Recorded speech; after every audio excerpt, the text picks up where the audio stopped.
வணக்கம். Welcome to food tuber. இந்த வீடியோவில் நீங்கள் பார்த்துட்டு இருக்கிறது வந்து பிரண்டைங்க.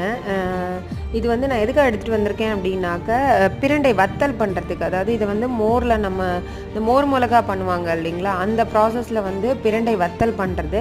இந்த வத்தலை வந்து நம்ம பொரிச்சும் சாப்பிட்லாம். அதே மாதிரி நம்ம வத்த குழம்பு வைக்கிறோம்ல இல்லைங்களா, வெங்காயம் பூண்டெல்லாம் போட்டு அந்த வத்த குழம்புலையும் நம்ம இதை வந்து சேர்த்துக்கலாம். இப்போ நிறைய பேருக்கு வந்து இந்த பிரண்டை வந்து அவைலபிளாக இல்லாமல் இருக்கும், இல்லை அது வந்து பச்சையாக பண்ணும்போது அரிக்கும். அதை எப்படி பண்ணுறதுன்னு தெரியாமல் நிறைய பேர் வந்து நம்ம இக்னோர் பண்ணியிருப்போம். இது வந்து உடம்புக்கு அவ்வளோ நல்லது. நல்லா யோசிச்சு பார்க்குறேன். நல்லா ஒர்க் பண்ணும்போது எனக்கு வந்து நிறைய முடி கொட்டுது, சத்து இல்லை அப்படின்ட்டுன்னு பழமுதிர் சோலையில் போய் அவ்வளோ ஃப்ரூட்ஸ் வாங்கி சாப்பிட்ருக்கேன். கிராமத்தில் இருந்திருக்கேன், இதெல்லாம் எனக்கு தெரிஞ்சிருக்கு. இதெல்லாம் நான் ரொம்ப ஈஸியாக எடுத்துகிட்டு இருந்திருக்கலாம். எனக்கு அந்த மாதிரி ஆப்பர்ச்சுனிட்டிஸும் இல்லை வெளியில் தங்கி வேலை செய்ததுனால. ஸோ உங்களுக்கு அந்த மாதிரி சூழ்நிலை இருந்துச்சு அப்படின்னா எங்கிட்ட சொல்லுங்கள். நான் இது ப்ராசஸ் பண்ணி உங்களுக்கு அனுப்பி வைக்கிறேன். இது எப்படி வத்தல் பண்ணுறேன்னு நான் சொல்கிறேன்.